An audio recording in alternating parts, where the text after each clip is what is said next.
Not Venisha trying to let that man know every which way but loose she was young Miami. Honey, I'm back outside.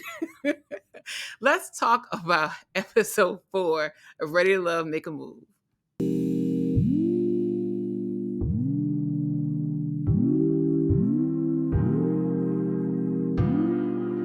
All right, y'all. So we are back, and it is still Ashley on the couch, honey, trying to talk to Donald and have this full Ashanti videos thing play out. It very much gave R&B back in the day. It just was so dramatic, so extreme. Ashley crying for no reason, simply because she may have to eliminate the man. Girl, that was the premise of the show when you came on here. But Ashley says she knows she's all in her feelings too much, and she just wants to be able to know what to do. She doesn't know if she should follow her heart or follow her brain. She's all over the place, honey. I don't know. And then the thing is, she is kind of leaving the living room, and all I'm saying is, girl, follow something. Follow your heart, follow Yellow Brick Road, but please go back to that man leaving him, because you didn't left him on the couch sitting there trying to contemplate what's going on. He don't know what's happening. And she said she never met nobody like him, but that he is kind of playing in her face, and he really effed up. She doesn't know what to do. Don says, look, I want to reassure you, I'm not this player guy or whatever. He tries to take her hand, and he starts talking to her, and all I kept thinking was, this is going to either end really well or really, really badly. He says he didn't understand her expectations as far as the communication was concerned, and he really doesn't want her to think that he's not interested. He's totally into her. He's totally into what their situation is right now, and he will do what he needs to do to prove it. And he wants her to know that he will never hurt her again. He will never break her heart. And I was like, sir, why are you lying to her? You cannot promise these things to a woman because you don't know what the future will hold. And he just doesn't want to be in the middle of this argument anymore. And so Ashley decides that she's ignored too many red flags in her life, and she determines that Donald simply isn't the one for her. And, she lets him go. After Donald leaves, Tamika comes into the living room being all nosy, and she sees that Ashley is being super emotional, and she basically tells Ashley that it's okay. Ashley's in her feelings because she feels like, did she just really lose something good that she had with someone because she's still harping on her old fears of decisions she's made in the past? Or was this the absolute right decision and she's just not trusting herself? And there is something to be said about learning how to trust yourself again when you've had your heart broken in disappointment. And so I'm glad that we kind of got to see this full range of dramatic soap opera emotions from her, because I think internally most people are going through that in their heads. Tamika reassures her that you crying is not a sign of weakness. It's not a sign of anything other than you being a regular human person, and that the decision needs to be best for you. And that's what the point of this show is, that you're making decisions that are best for you and not always having to consider someone else's feelings when you know that something is off. And I appreciated that. Okay, so we are back to Tamika hooking up the ladies with random men from Christian Mingle, honey. And the first person up is Venisha. This is another blind date and another questionable part of town. But either way, Tamika wants ladies to keep going on, dates, because the whole premise of the show is that they're going to meet different people throughout the process. Is their keeper the right person, and that's their constant connection, or is it these different men? Anyway, we're going to meet Gary. Gary is 45 years old. He has 2 kids, 15 and 16. And Gary seems like a regular dude. They're meeting inside of a pool hall. The questionability about some of these spots. I really don't think personally a pool hall is a great place to go for a first date. I feel like most of these first dates are starting to just feel like meetups. Because if you're going on a date with somebody, I wouldn't suggest it be a pool hall or really even a meetup. Pool halls tend to be very smoky. It's a lot of drinking that goes on. Even in like a little corner one, it can be a little bit funky. So it's kind of one of those things that I think should be an activity you do on a date that's a larger date. But I don't think it's a great place to meet up, even just to have conversation with someone. Of course, these cameras are there, so it's going to be a bit different. But, she's continuing to want to keep Venisha's options open, and so Gary's her first choice. So Venisha walks in looking fantastic, and her and Gary have a seat. They have drinks, because, of course, there's always drinks. And they just start having conversations. She asked Gary about the same little rundown we just talked about. And she also asked Gary, what does he do for a living? And this was a part that was a little sketchy to me, because Gary said he's in transportation. Sir, what does that mean? Are you in transportation like you got here by your car? What do you do for a living? Do you drive a bus? Do you drive a boat? Do you own a trucking company? We need to know more than I'm just in transportation. Are you working at the car rental place? Sir, we need to know more. He also emphasizes that he is a little bit of an influencer. We ain't never seen Gary nowhere. He says that he does sports commentary online, and, that's what it is. And then ironically, when they show us the scene with Gary, they put podcaster. So what is Gary's primary function? Again, there's the questionable job situation on here between some of the men, and including Ashley. What do y'all do? Nail down your situation. How do you pay your 9 to 5? When the light bill comes online and you press this, what account is that coming from? Is that coming from the account where you go, like, let us know, sir? It's questionable. Anyway, Gary says that, he enjoys being a parent. He's very ambitious. And, Vern says, me too. That's my whole thing. I'm very ambitious. Girl, we know you a hustler, you and Jay-Z. So she says that she really enjoys hearing from Gary. He comes across as very grown. He comes across as very manly. And to her, that is very attractive. She also loves the fact that they have the same visual speed when it comes to being entrepreneurs and, getting out here making that bread. Again, I don't know that we can apply entrepreneurship to Gary because it sounds like to me Gary just might have a small YouTube page. I don't know if that is turning into a full empire of situations. I mean, it's a lot from Gary to Mr. Beast, but the way Venisha saying maybe what he said to her when we weren't looking, because we never get an indication of what he do with that transportation or what he do with that sports commentary, that Gary must have it going on. Maybe we missed something. I don't know. Y'all let me know down in the comments. Did y'all get an indication of what Gary did? So Gary says he likes Venisha. He likes what he sees. He likes how she is. He likes that, her vibe and, what she's working with mentally. He finds her to be very intelligent. And, he says that he is looking for a long-term situation with someone. And Venisha says, she demands a lot of time and attention. And, he got a little quiet when she said that. And I thought that was kind of funny, but so far the date is kind of cute. Again, it's a meetup, so it's hard to really draw anything from this. It pretty much gave what you could have in like an online conversation with somebody. So I didn't necessarily get any romantic vibes, but Gary's a cool enough option. Child, so we on around 3 with Sharice and Zadia. And when I tell you this is the most exhausting scenario we got going on. Sharice done walked outside, honey, and Zadia sitting there with the Punky Brewster wig on. I don't know what was happening in terms of why we needed to have this conversation for the 89th time throughout this season. We get it, y'all hate each other, y'all won't be cool, whatever.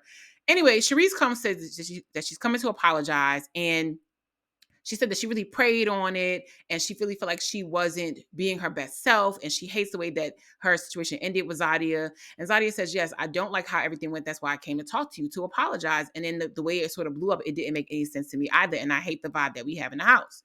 Sharice, so Zadia asked to Sharice, like, what prompted you to come and say, sorry? And Sharice said that she really prayed on it and that she just really finds it hard to trust. She talks about how when she was younger, she was bullied a lot. So she keeps her back up in general. And, that wasn't the best approach to this situation. Zadia does accept her apology, but she says that she still didn't like the verbiage that Sharice used in relationship to their conversation, like bully or any of the other words that were like mean girls, because that's not who Zadia is. She says she didn't take offense to it, although, honey, we cannot tell because you're bringing it back up. But she does say that she doesn't like it being applied to her because it's not who she is. And, Sharice in reverse says, well, some of the things that you said about me, I didn't like verbally as well, but I don't want to rehash the past. Let's just get past it. It very much gave production told y'all to make up. So Zadia is now at her blind date. And honestly, it's not a blind date. We're actually running back to Ramone, aka Basketball Diaries. So Ramone has shown up to have another date with Zadia. And maybe I'm mixing things up or different shows with honey. Maybe it's just too much in the reality space. I don't even remember them going out. Because what I do remember is that we met Ramone on his date with Venisha. You remember Ramone was the former international basketball player that has now stopped playing internationally and came back in town. I did not remember him and Zadia going out on a date together, but perhaps they did. I don't know. But honey, anyway, it's another pool hall date. And Zadia and Ramone are having conversations. Zadia is talking about how she really enjoyed Ramone's company previously, so she's glad that it's another date with him. She thinks he's very fun, and she thinks he's also very cool. And she likes his vibe a lot. And Ramone said, he's totally into her as well. So he's glad that Zadia and him had another date. Again, I just do not remember them as a link up before. So Zadia and Ramone are having conversation. They're both awfully playing pool, honey. It was the worst game of anything I've ever seen. I don't even think they were attempting to hit the 8 ball at this point. But Zadia and Ramone are having conversation and they start talking about, their life. And she says, I don't remember if you told me that you left basketball. And he says, yes, I have in fact retired. And she said, why did you leave? And he's like, I think it was kind of obvious. He's grown. He's 30 something years old. It's a lifeline to playing basketball. But he basically says, yeah, I got too old to play basketball. Like at this point, the body ain't what it used to be. But Zadia still like the body that she's looking at, honey. She likes that he's tall. She likes that he has some muscle on him and he has a nice smile. And So Zadia ends up saying, like, what are you, liking to do now or whatever, as far as like, your personal life and things like that. And she said, like, you have any animals? You enjoy animals? And he says, I have. She said, you have anything going on? He's like, I have cats. And she says, cats? Now and forever. No, she says, cats. What do you mean cats? And he's like, I got about 17 cats. And if we're not back into the same space we were, I think it's clear that based on the vibes that Ramone gave before, the cats, the constant, relationship, close relationship with his mom, it's safe to say that he's possibly a tambourine player.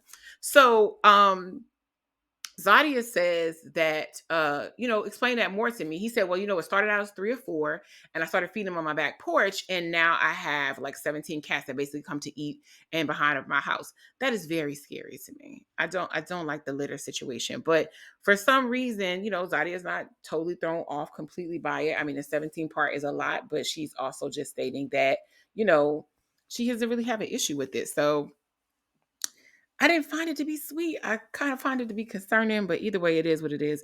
I don't really think that we needed this date. I think that Zadia is over the whole, blind date situation. It's clear that she's locked into Cameron, but for the sake of the show, Tamika keeps throwing her on these different dates, and it always seems slightly uncomfortable because I never really feel like Zadia ends up making the connection because she's one of those people that definitely cuts herself off when she finds her person, and it's obviously Cameron is her person. Hey y'all, support this channel by smashing that like button. Your likes not only make my day, but they also tell YouTube that you also enjoy this content. Also, don't forget to hit the notification button. That way you can be alerted as soon as I drop a new episode. Thanks. So now we're back with a new day for Ashley, and she's going out with Justin. He's 35. He's a food and beverage manager at the Magnolia Hotel. Honey, when I tell you he ran down his real stats with a real job, with a real occupation at a real location, he might be too real for this show. So it was just nice to see that transparency. It also looked like Justin maybe just got off of work because why did he look like he had a chef's jacket on? I know it was like a Nehru shirt with a little thing, but it really looked like he was the person that you could call and ask, "How's my omelet?" I don't know. I just would have preferred something different because he really looked like he was just in the outfit from work. So now we're back with a new day for Ashley, and she's going out with Justin. He's 35. He's a food and beverage manager at the Magnolia Hotel. Honey, when I tell you he ran down his real stats with a real job, with a real occupation at a real location, he might be too real for this show. So it was just nice to see that transparency. It also looked like Justin maybe just got off of work because why did he look like he had a chef's jacket on? I know it was like a Nehru shirt with a little thing, but it really looked like he was the person that you could call and ask, "How's my omelet?" I don't know. I just would have preferred something different because he really looked like he was just in the outfit from work. So now we're back. Okay, so the two of them meet up, and Ashley is in full Ashley mode, honey. And again, I appreciate the fact that she's super bubbly and upbeat, and I think her dates appreciate this as well. I love that she has an energetic personality, and they don't see it as an issue because honestly, when you're on a first date, it should be light and airy and getting to know people. It shouldn't be super heavy and bogged down. And I just think that, again, she gave Justin a beautiful compliment about his teeth, but then she just goes overboard every single time like she never met a man before. And I think that that's the issue, just the needing to chill and lean back just a bit. Don't be fake, but don't be so over complimentary too early. That really could be a flaw in the situation. And I don't know. It's not that, it's not okay for her to keep her upbeatness, to be very honest and open, but it's okay to just cruise in and also make sure that he's giving you those same compliments back. So they start to have a good conversation. And Justin seems like a very real person. He talks about how he loves his family and, he lets her know he just turned 35. And Ashley says that she's, 36 and 36 years young. And she says, what did you do for your birthday? And he says, I actually chilled this time and I kind of went home and hung out with my dad and my family or whatever. And he kind of realized that they're both family oriented people. And Justin says, look, I have to have somebody that's cool with their people because that's what I'm into. So I hope that they're just as good with their family. And Ashley says, yes, I'm very much a mama's girl. So the importance of being close with family was something that they got out the gate clear. And that was really nice to see.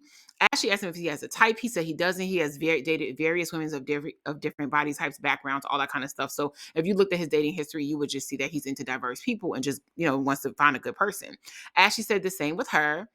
And their energy is really good on this day. I like that they're around the same age. He seems very fun. He seems very playful. I felt like she was a little bit more effortless with him, and that was nice to see. So I'm hoping that this does actually turn into something. Okay, so on the Sharice's blind date, honey, and that is Mr. Keith. He is 50 years old, a barber, and a very nice looking man. Very well groomed, keeps himself together. It was nice to see them get Sharice with somebody who was grown and sexy and not into himself so fully, even though he knows he's attractive. Honey, he's cuter than Eric Adams, so I will take it. Child, so now we And on to so we're not Sharice. surprised. Sharice walks in and she's pleasantly surprised at what she sees with Keith. And I have to say, again, Keith is very stunning and Sharice is excited. She says that she's happy that Tamika is hooking up with somebody else. And I knew even when she chose Maurice, aka Eric Adams, we just knew that her and the mayor was probably still not vibing. Sharice says that she's gotten to know him more, but she also says that, still there's a little bit that's just a little distance with them. And honestly, I don't know why she didn't drop him the last time, but the Louis Vuitton was blinding her. And Sharice is happy that Tamika is hooking her up with an eligible, nice, attractive black man.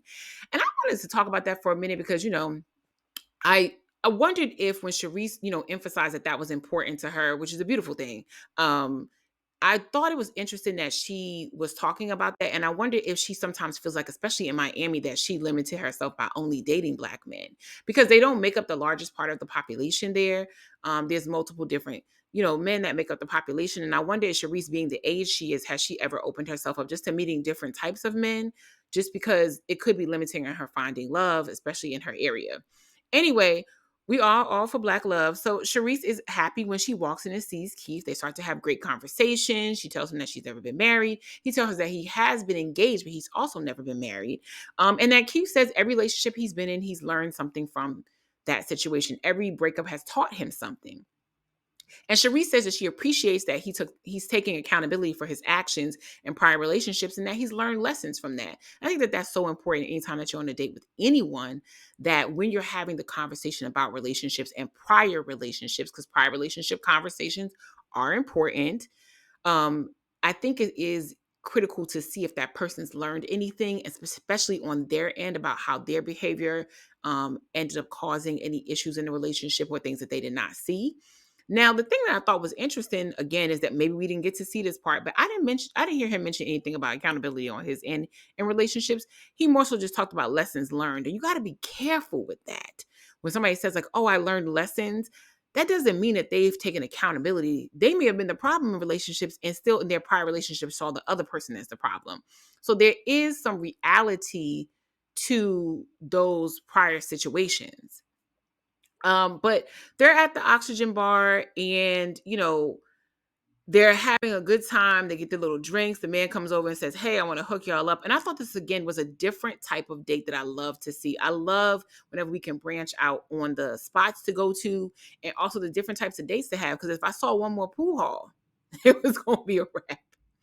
But the guy gives them, the things to put in their nose as far as the breathing tube, and he turns on the air. I don't know what they was ingesting, honey. I don't play around with nobody's oxygen from no random place. If it ain't from a hospital or a medical clinic, it's not happening. But I can appreciate the funness of the date. Keith is definitely super refreshing. He's vastly different from Eric Adams and that energy that he brought, which was the energy of boring honey. And I'm hoping that all the things that he's saying that sound great are really who he is, and that Sharice is obviously seeing that there is a better option out there in general.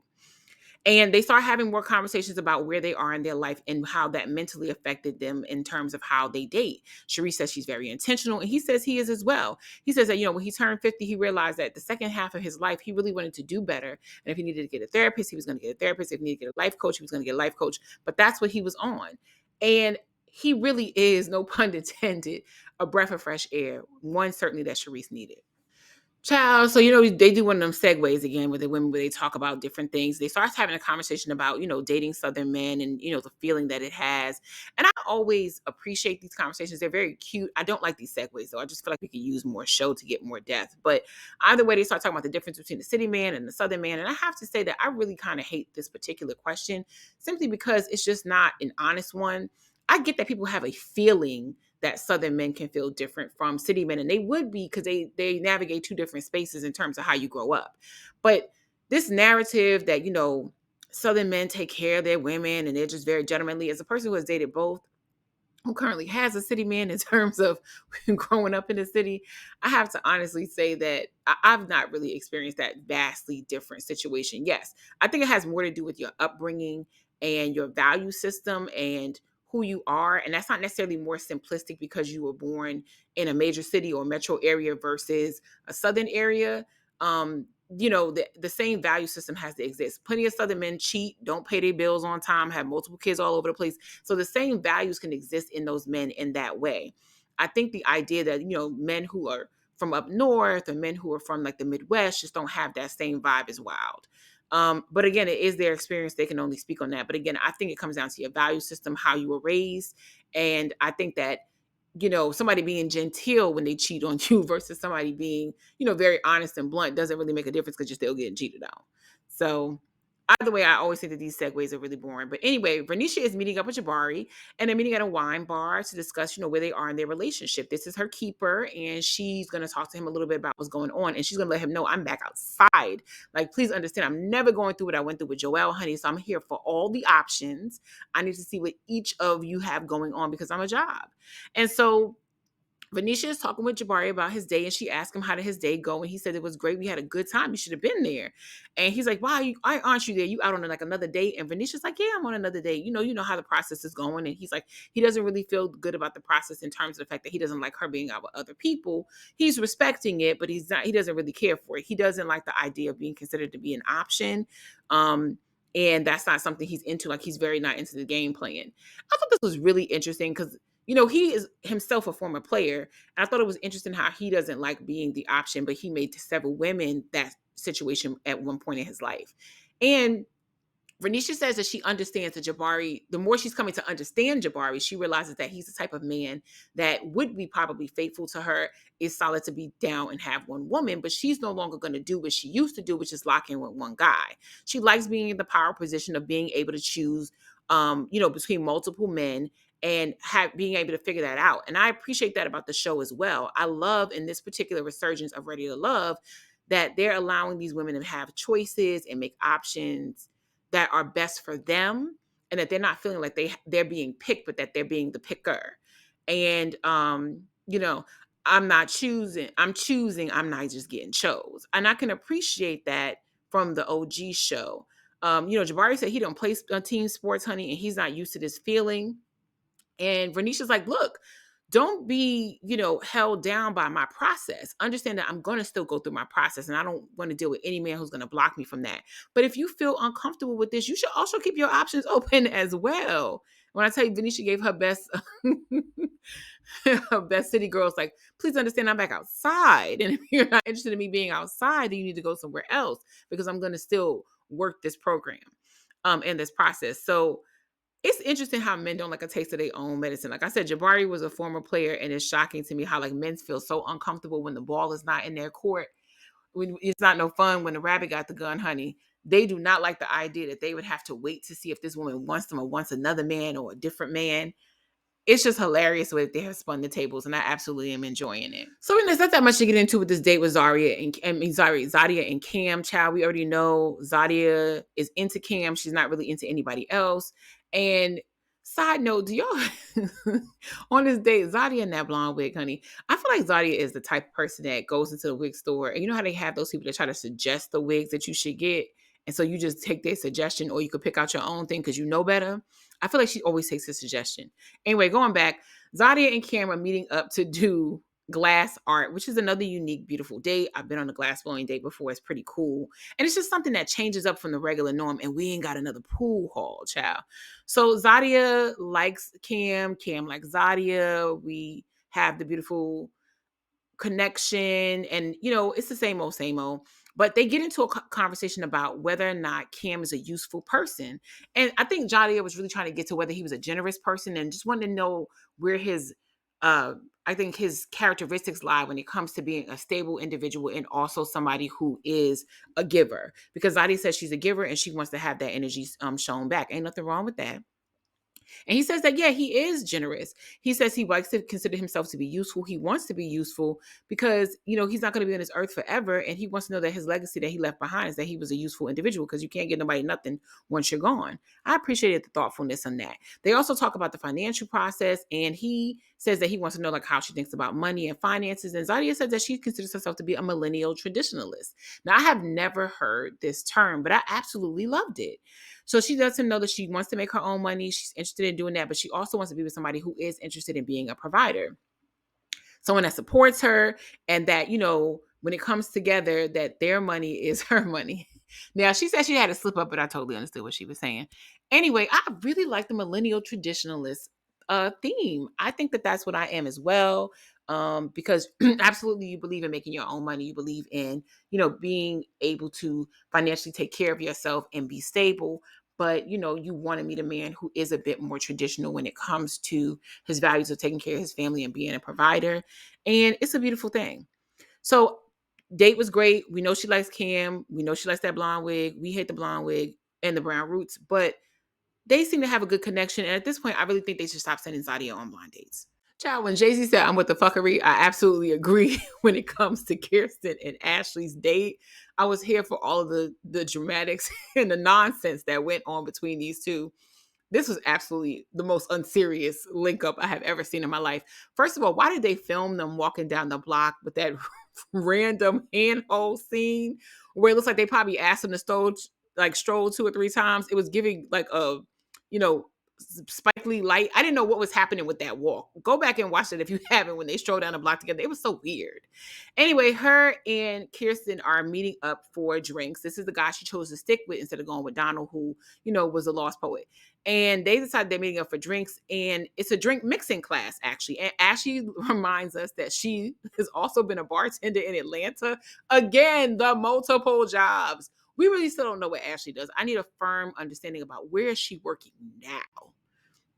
We get that you used to be a zookeeper. We get that you used to be an esthetician. We get that you used to own a restaurant. We get that you used to move boxes for FedEx. Girl, what do you do now?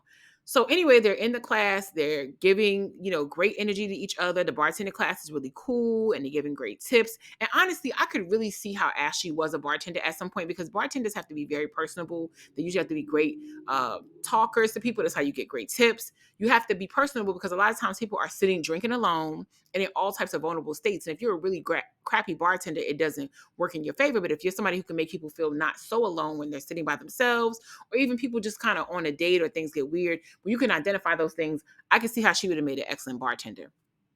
So they are then going to have a seat to just have their little one-on-one. And Ashley brings up the fact that, she talked to Zadia at the house and they found out that they both went out with Kirsten on their date. And that Kirsten was very much into drinking up her beauty and talking up Ashley's beauty.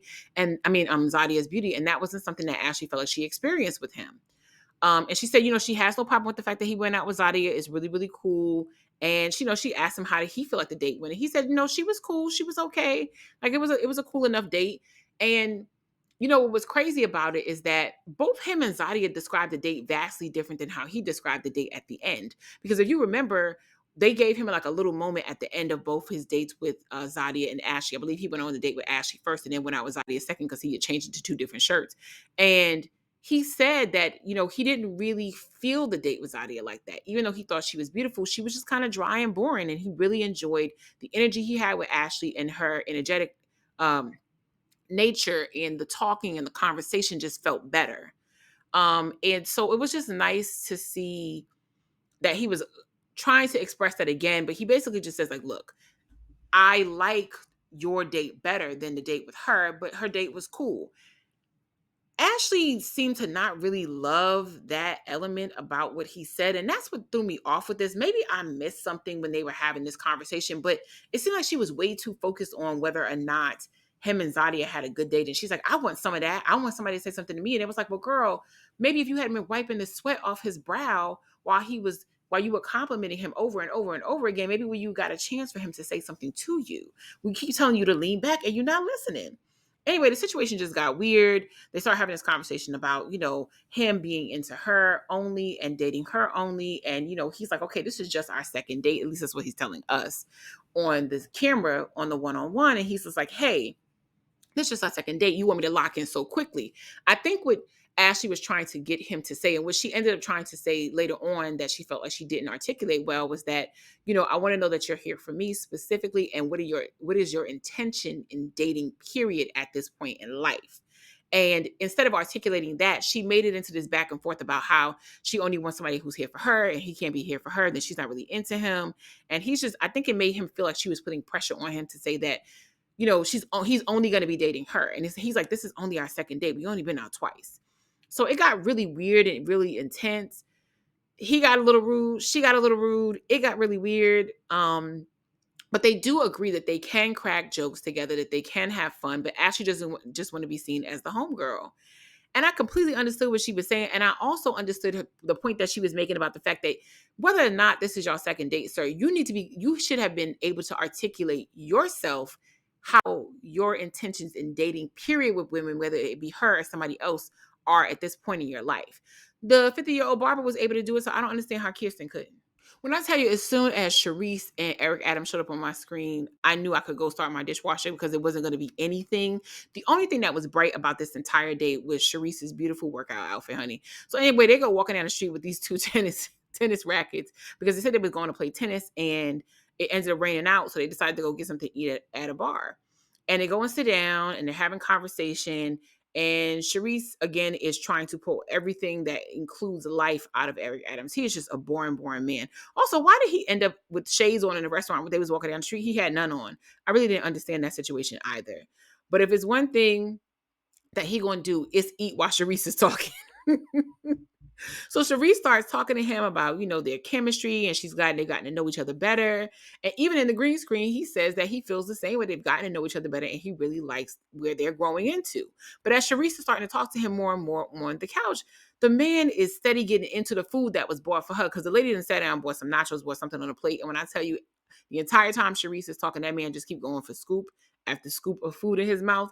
And it just shows you the lack of concern. He is just more interested in being cool and unbothered. Sharice lets him know she went on another date with somebody recently, and he's just like, so, I ain't got no competition. I'm fine. Just the cockiness, sir. There's no energy of him trying to chase her or stay interested. He just wants to come across too cool for school. And I could not wait for her to X this fool out, honey. So the ladies are back with Tamika, and we realize that somebody has talked her into a brocade dress with these puffy shoulders. And I just want to know who is dressing Tamika in these situations. Who keep emphasizing this lady's shoulders and telling her to put on these outfits? I had no idea why she was in curtains, but she is talking to the ladies on the couch, and they all looked really beautifully dressed, great colors. I mean, Black women, we just look so amazing in color, honey. We can wear almost anything: green, orange, yellow, purple, red. We all just look fantastic in these shades. I mean, the rainbow just loves us. I don't know what to say. So Tamika is telling them that they are going to have to meet with their keepers. She wants to know how their dates went for a little bit, but she really wants them to go talk to these guys that they have been keeping for the last couple of episodes, because now that they've gone on these additional blind dates, they need to make a decision about if they're going to still keep this person that they've been dragging along these last 2 episodes or 3 episodes, or are they going to go with this new person? So first up, we have Ashley and Kirsten, and they're having a conversation. And then Tamika walks up to them, and she actually has Ashley kind of go in the house, and she talks to him one-on-one. And I thought this was a really good moment because the assumption I think that sometimes we have with these things is that people on both ends know how to date. And I know that on the show, we're mostly seeing the flaws of the women. But I have to honestly say, when she was talking to Kirsten, it felt like he didn't know how to date. Like he didn't know how to uh talk to Ashley, because she asked him, like, how do you feel about her? And he says, oh, I really like her. I really like who she is and authentically herself. And she's like, have you expressed that to her? He's like, not really. And it's like, sir, how do you not know how to tell that to a woman to make her feel good about herself and to make sure that you leave a lasting impression? And it got to me that he really did not know how to express that, because he's also 40 plus, not married. So I realized that that is probably his issue. He probably hasn't had to work really hard at getting women. And so he lacks that depth of conversation past like a friendly good time. And there was nothing there. And I think that's where he stalled on Zadia to a certain degree on their date. So she says, you got to work on that, and basically tells women how you feel, because she deserves to hear that, and you need to express yourself or else you'll be gone. So then we move on to Vern and Jabari, and they're sitting in the corner. And Vern says that, she likes Jabari a whole lot, but she is concerned about the fact that she's not letting anybody rush her through this process. And that any man who's trying to do that is going to probably get a no if they try to like take her off of this course. And he's like, I'm not used to getting no's. And he said, that's not even something I usually have in my vocabulary. So Vern takes him in the house, and they have this discussion about how comfortable she feels with him, how they just have like an ease to them. And she thinks he's going to be a great guy for her. But if he's going to have problems and difficulty with her dating multiple men on this journey, she's going to have to, let him go, because she's not willing to compromise the process. It's important for her to go through it. And, she hopes that Jabari can last out. He seems open to it. She tells him that she enjoys the communication that they have. She loves the type of father that he is. And she really appreciates their chemistry. And so she tells him she's going to keep him. Then we move on to Zadia and Cam. And Zadia and Cam, to me, I feel like it's kind of annoying. We kind of know their chemistry. They don't even really have any issues. They match on the connection and they match on the vibe and they match on the energy that they're giving to each other. He gives her as much as she gives him. The multiple dates thing isn't even an issue because there really isn't been anybody that I feel like Zadia has seriously entertained because she keeps thinking about that man. I feel like she really did find her person early on. Um, I also didn't notice that Cam had on that big chain. I didn't know what that was about. The way that they both, I don't know, some of the outfits is just questionable. So they fit on that mode too. Zadia's wigs is questionable, Cam's outfits be questionable, honey. But it is clear that their chemistry is not. And of course, Zadia decides to keep him. Lastly, we go to Kirsten and Ashley. And I was revving up for like, I don't know, another All My Children. But this one turned out to be a little weird. I don't know. Again, why do her dates always end with the most awkward scenario? So they're having a conversation, and I'm sorry, Kirsten does employ what Tamika told him outside, which is to let Ashley know that he's really into her. He likes her uniqueness and who she is as a person, and he wants her to know that. So he decided to emphasize what Tamika told him, word for word almost. And Ashley, is saying that she hopes she didn't, put the wrong man away because she did send Donald home and that Kirsten really is that. And, he says to her, I really enjoy your bubbly energy. I like who you are fully. I like you, even if it's a little crazy. I like crazy Ashley. He kept bringing up the word crazy. He said, I like good crazy and bad crazy and happy crazy and fun crazy and sad crazy. And I was just like, why does man keep calling her crazy though? I did not like that as the adjective that he chose to describe her. So Ashley says she just wants somebody that's there to date her and not everybody. I find that kind of ironic ultimately because the show is about the women dating as many different people to find somebody. But either way, we get the premise. Um, but she says she wants somebody that just wants to date her and not tons of people, and it's not there for the that for the wrong reasons. And that there are issues with them around communication, and that being a problem for her is something that she's not into. And then we realize that she's about to get emotional again because she's about to make the decision as to whether or not Kirsten is somebody to meet up with that. And they're in this back and forth in between that situation. I don't know how this is going to end. This is the end of the episode. They take us off to look at the commercial and then we come back and realize that who's going to help these women make these decisions about these men are going to be women from their former seasons next episode. So Camille is coming for Zadia. I know Liz is very close with Venisha. Sharice, I forgot who's coming for her. And then for Ashley is, I want to say her name was Heather Weather, something like that. But I think she was the DJ that was on Ashley's episode. So they're cool. And she's coming to help her make the decision. But it seems like she might be hitting on Kirsten. So we got to see what's going on. Y'all tell me what y'all thought about the episode. Is Ashley still just doing too much the most all the time? Are you happy to see that Sharice is letting Eric Adams go?